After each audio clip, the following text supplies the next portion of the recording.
Welcome to A Cup Full with myself, Tshegetso Mwebi, a safe, honest, and open space that aims to help you navigate healing, growth, and just overall prioritizing your well-being. It is guaranteed to get uncomfortable for sure and very vulnerable, but more than anything else, an opportunity to enjoy the peace that comes with working on yourself. Here's to filling your cup up.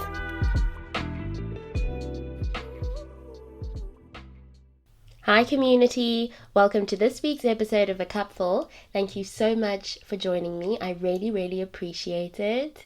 How are you doing? I hope you've been taking good care of yourself and making sure that your well-being comes first in every single aspect. It is still very much the month of love, and I thought it would be absolutely fitting to talk a little bit about meeting people where they are with love and an open heart. And if it becomes evident that it is impossible for you to do so, to be able to excuse yourself. I always say we are all different and have different journeys. Our seasons are all also very different, which means where you might find yourself when it comes to, for example, healing, might not necessarily be where a friend is on their own journey. Which means you will have to try and understand, you're going to have to understand that and meet them with kindness and compassion. Open your heart and approach that they are in a completely different season with a lot of love. Also be open to sharing your own journey with them. Don't be selfish about the lessons you have learned along the way. It's important to find healthy ways to pour into your loved ones when they need that from you. Meeting a person where they are with a lot of love and an open heart is understanding that we all come from different backgrounds and have different experiences. So being kind, compassionate, and having an open heart and mind is really important. According to an article that I came across, meeting people where they are means being able to accommodate their values, their needs, and emotions, as well as being able to connect with them effectively. And I think this echoes what I was saying about keeping an open mind and understanding that you and your loved ones are all very different and have different experiences, and really just trying to be as supportive as you possibly can. I will say though that there are things that I believe should not be up for discussion or that you have to be flexible about. You shouldn't have to be flexible about certain things when it comes to the relationships that you're in with people, whether romantic or platonic. No matter what the relationship looks like, it should consist of what I believe or what I think is important in any relationship: respect, consideration, good communication, and a willingness to listen, to understand. Kindness, love, honesty, and just overall having good intentions. When you know that somebody is there for you, they don't ever do anything to hurt you intentionally, and whenever they have made you uncomfortable and you express that to them, they're willing to reflect and fix what you are saying doesn't sit right with you. Just make right when they have wronged you. A person with good intentions, you can see it, you can feel it, it's very evident. When there is all of that, then there can always be space to meet your loved ones where they are. But if any of the aforementioned is missing and your efforts to address that is met with resistance, please excuse yourself, because there is absolutely nothing to be flexible about when it comes to being treated poorly by someone you care about. Respect, care, love, and all the other important things that make up a relationship are a two-way street, and they're always going to be. You cannot only have one person making a contribution. It is impossible for a relationship to survive on the efforts of one person, and it shouldn't be that way. Please don't tolerate having your time wasted. And I consider it as having your time wasted because you cannot be the only person that is contributing towards the success or the good health of the relationship that you are in, whether it's a friendship, whether it is a relationship that you're in with your mom or your siblings or your romantic partner. It doesn't matter the kind of relationship that it is.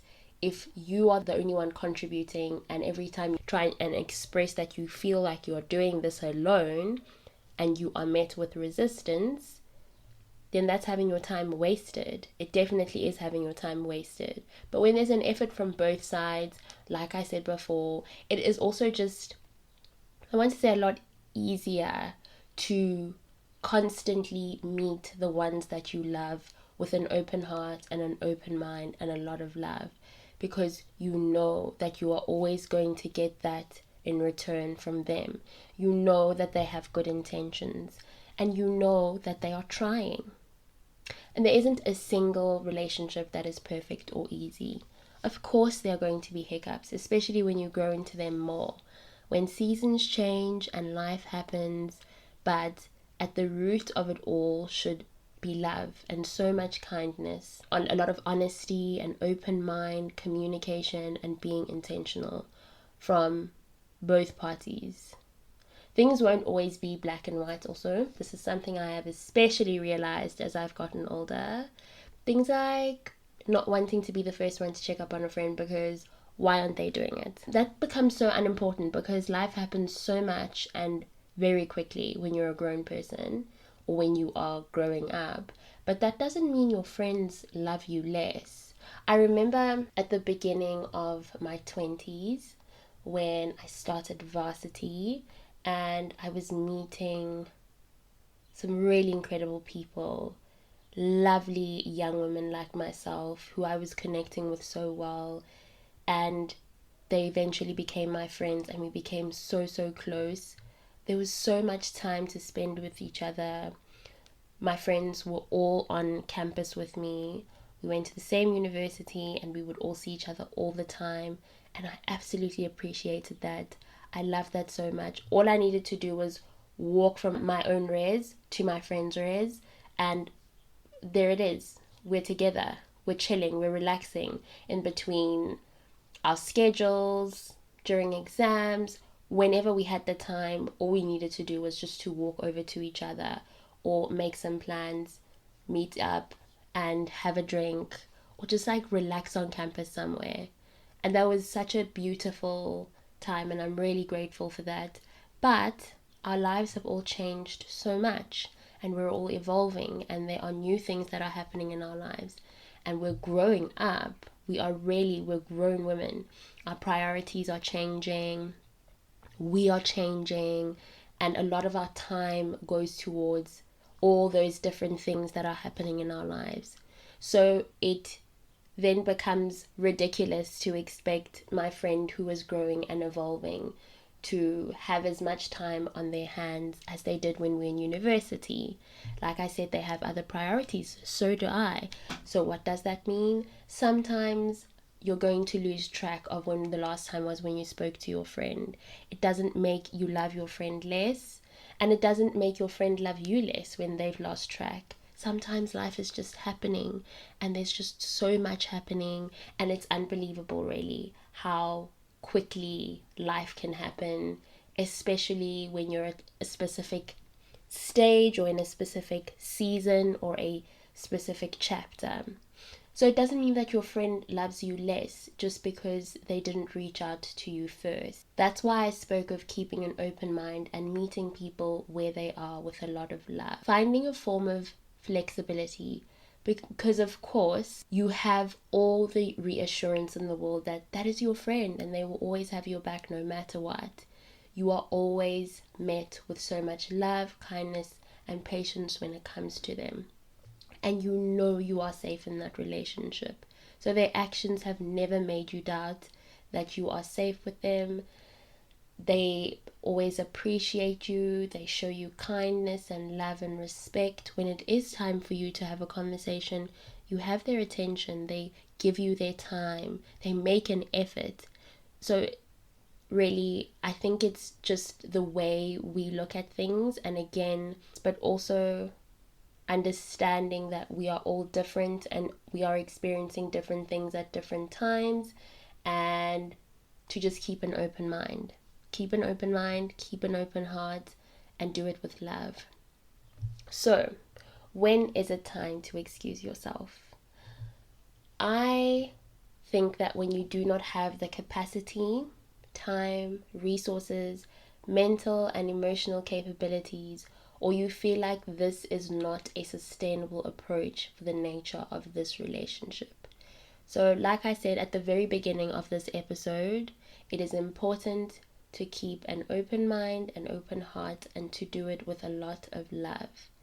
But there will also be times where you need to excuse yourself because you are just not going to be able to show up the way you need to, or for whatever reason, you're just going to have to excuse yourself. It's just not going to work. I really sat with myself and thought about how I would explain my stance and still make sense, because let me tell you, during the preparation process of this episode, my mind was racing and I was really trying to figure out how I was going to articulate this well enough for anyone who is listening to understand what it is I'm trying to say or what I'm saying. So please bear with me. And really, these are my own opinions. These are my own ideas. This is something that I have come to based on my own experiences and just how I've chosen to look at it.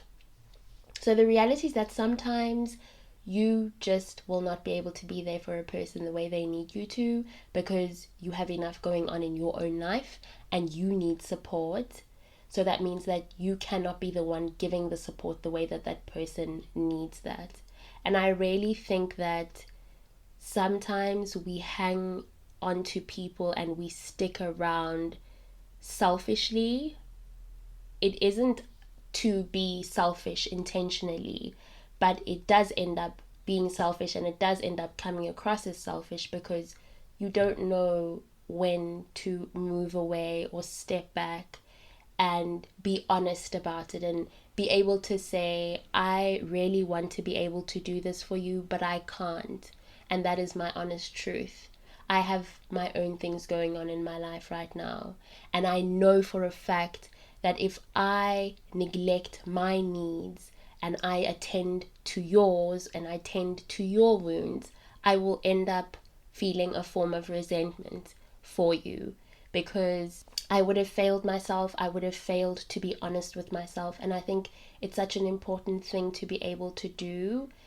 Something I'm really learning is important to be able to do is to be honest with yourself and to be honest with the people that you care about. Because the reality is that sometimes you just will not be able to be there for a person the way they need you to. And so you need to move out of the way. You need to excuse yourself so that they can get the support that they need. And you also should not be sacrificing your own mental well-being, your own peace of mind for somebody else because you want to be the hero or the heroine in somebody else's life. We really need to learn to be honest. So sometimes you are going to have to excuse yourself because you don't have the capacity for that. Sometimes you are going to be in a completely different place in your life, and there just will not be any room for you to compromise on your well-being. If you feel like your healing is at risk of being compromised by allowing certain people in your life that are in a completely different place than theirs, then you have to excuse yourself. And that's fine.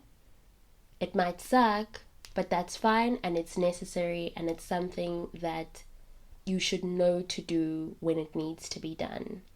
You should be able to sit with yourself and say, this is where I'm at. I really care about these people. These are very important people in my life, or I've come so far with these people. And you absolutely cannot take away from the connections that you form with people and from the moments that you have spent with people and the important things they've taught you and the journey that you've taken with them. Absolutely not. Those are the things that make up who we are as human beings, our experiences and the memories that we have with people. But unfortunately, the truth is you are not going to be able to take everyone on your journey with you forever. There are some people that are going to stay with you and there are some that won't. And you need to be able to sit down with yourself and look at where you are and look at where your friend is or where your romantic partner is, and ask yourself if you are aligning, if you still share the same ideals, if you are comfortable, if you are happy, if you feel like you are not stifling that person's growth or they are not stifling yours. You need to ask yourself those questions.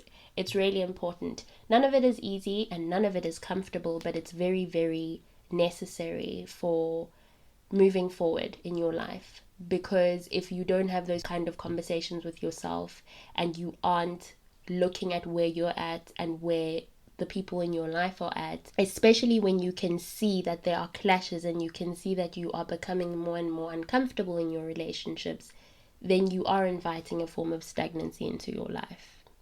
Sometimes you aren't going to be in the place that other people are in, which means you're going to have to excuse yourself because you just aren't in sync anymore. You don't share the same or similar ideals and views on certain things. So there is a constant clash, which means that there is less and less room for you to be flexible or for the other person to be flexible. And then there's just a constant friction. And I have experienced this before. I think with me, I just did not want to understand or did not want to accept that it's time to let this person go. We are not gelling anymore. And that's just how it is. Sometimes it is just a time to move on because the distance has just become too far apart. There is a disconnect, and perhaps you might find your way back to each other in the future, but in that moment or in that time in your lives, when it is evident that you've got to excuse yourself, please do it. Because the reality is that despite you keeping an open heart and appreciating everything or approaching everything with a lot of love, you're still going to have to excuse yourself because it's just not working. You know, when you're disconnected from a person and there just isn't anything that you can relate to each other about anymore. Nothing in conversation, nothing in physical things that you do, the things that you perhaps used to do. One person might not gravitate towards that anymore, or you might still be able to do that, but it's just not the same. And that's going to happen in our lives. It is a normal thing that happens in our lives because we grow, we're human beings, we evolve. The things that you liked 5 years ago might not be the things that you like anymore. I know for myself, for sure, the things I used to enjoy in my early 20s are not the things that I enjoy now. There are other things that I enjoy doing now, and that shows that I'm growing and it shows that I'm evolving, and that's beautiful. I absolutely love that for myself, and that's something that I am still learning to embrace, because a lot of the times for me it has meant that there has been a disconnect with the people in my life, the people that I used to be able to do those things with. They might still like doing them and I don't, and so there's a distance. Sometimes distance is just going to be caused by the fact that your priorities have changed, the things that you are pursuing in your life, they have changed. You are just in a different headspace, and so the reality is going to have to be that you are going to have to excuse yourself because it's just not working. I'm learning that it is important to fight for the things we believe in and to do it with an open heart and plenty of love. But sometimes, despite those good efforts and good intentions, certain relationships will not and cannot survive. Not because there was a sudden development of hatred, but because there is nothing that is holding that relationship together anymore. Love is important in every single relationship. It is, but it's just not enough to hold everything firmly together. There is so much more that goes into the good health of a relationship. So even when you mean well, it doesn't always mean that relationship is going to survive. And as much as it hurts, I understand. I really do. I get it. It's going to hurt, but it's okay because this is life. And for us to progress into new places with ourselves and the other people we have in our lives, we have to let go of certain people along the way. It is so true that some relationships are only going to last for 1 season, some for 2, and others for a few more. And then there are going to be those that are meant to last a lifetime. Let that happen. It's part of your evolution and growth. When you excuse yourself, don't let anger lead. letting people go doesn't have to be warped by that. You can do it with good intentions and leave without having bad blood between you and the other party. Let the goodbye be just as kind as the hello. And of course, it isn't that simple, but when you allow yourself to acknowledge how you are feeling, process it, and take a moment to truly understand how everything is making you feel, you are giving yourself an opportunity to approach things with a much calmer mind. Goodbyes or excusing yourself can be filled with peace, sad and painful of course, but still rooted in love and good intentions. I definitely think it's a more grown and healing approach, or healed healing approach to have as a person that wants that for themselves and that does not intend on hurting people or leaving people scarred. This is where I'm ending this week's episode. Thank you for the support. Don't forget that you can listen to A Cupful on Anchor, Apple Podcasts, and Spotify. You love it here, so why not give this podcast a 5-star rating, pretty please? Don't forget to share the link with anyone you know would enjoy listening or needs to be listening, or both. Have a beautiful remainder of this week. Work when you need to, rest when you need to. Take good care of your heart and mind. Value your time and space. And don't forget to keep doing the things that fill your cup.